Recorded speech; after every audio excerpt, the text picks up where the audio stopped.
বাড়িতে চিকেন নিয়ে এলে তার মধ্যে কয়েকটা যদি সলিড পিস তুলে রাখা যায়, সেটা দিয়ে নানা রকম রেসিপি বানানো যায়। আজকে সেই রকমই খুব সহজ একটা চিকেনের রেসিপি আপনাদের সাথে শেয়ার করছি, যেটা খুব অল্প চিকেন আর কম সময়েই আপনারা বানিয়ে নিতে পারবেন। হাতের কাছে থাকা উপকরণ দিয়ে এটা বানানো যায়, আর খেতে কিন্তু এটা অসাধারণ লাগে। নমস্কার বন্ধুরা, অর্কজ কিচেনে আপনাদের সবাইকে স্বাগত। চলুন আজকের রেসিপিটা তবে দেখে নেওয়া যাক। চিকেনের রেসিপিটা বানানোর জন্য প্রথমে আমি সব উপকরণগুলো একটা পাত্রে নিয়ে নিচ্ছি 1 বাটির থেকে একটু কম টক দই, এটা জল সহই নিয়েছি। দিচ্ছি 1 টেবিল চামচ আদা রসুন বাটা, 1 চামচ কুচনো কাঁচা লঙ্কা, 1 বাটি কুচনো কাঁচা পেঁয়াজ আর হাফ বাটি কুচনো টমেটো। দিচ্ছি অল্প একটু হলুদ গুঁড়ো আর 2 চা চামচ লঙ্কা গুঁড়ো, 1 চা চামচ জিরে গুঁড়ো আর 1 চা চামচ ধনে গুঁড়ো।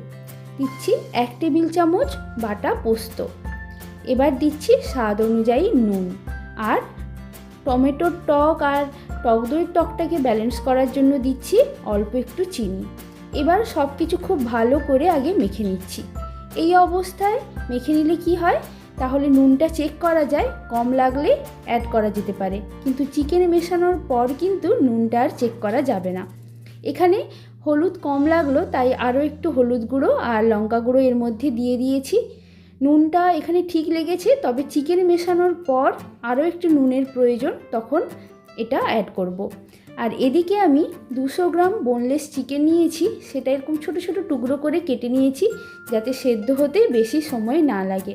আপনারা চাইলে চিকেনের পিসগুলো বড় রাখতে পারেন, সেক্ষেত্রে রান্না হতে একটু সময় লাগবে।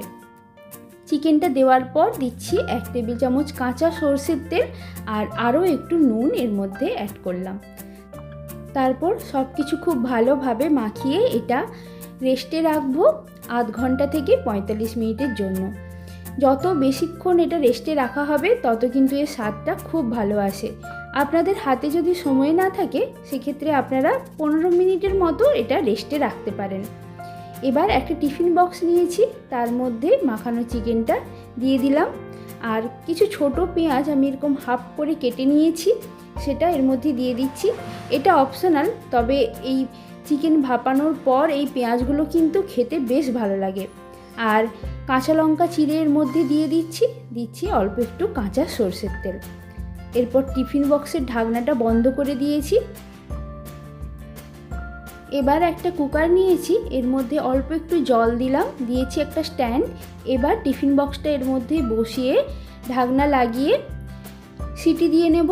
প্রথমে হাই ফ্লেমে 2টো সিটি দেব, তারপর গ্যাসের ফ্লেমটা মিডিয়ামে করে একটা সিটি দিয়ে নেব। সিটিটা দেওয়ার পর গ্যাসের ফ্লেম বন্ধ করে প্রেসারটা একদম রিলিজ হয়ে যাবে, আর কুকারটা কিছুটা ঠান্ডা হয়ে যাওয়ার পর তারপর এখানে আমি টিফিন বক্সটা বের করছি। এখানে চিকেনের রেসিপিটা একদম তৈরি, দেখতে বেশ লোভনীয় হয়েছে।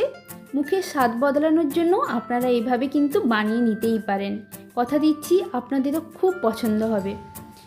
আর অল্প চিকেন দিয়েই, হাতের কাছে থাকা উপকরণ দিয়েই এটা সহজে বানানো যায়। দেখুন কতটা ভালোভাবে এটা সেদ্ধ হয়েছে। আশা করছি আজকের ভিডিওটা আপনাদের ভালো লেগেছে। ভালো লাগলে একটা লাইক, শেয়ার আর সাবস্ক্রাইব করার অনুরোধ রইল। আজ তাহলে এ পর্যন্তই, পরের দিন আসবো আবার নতুন কোনো ভিডিও নিয়ে।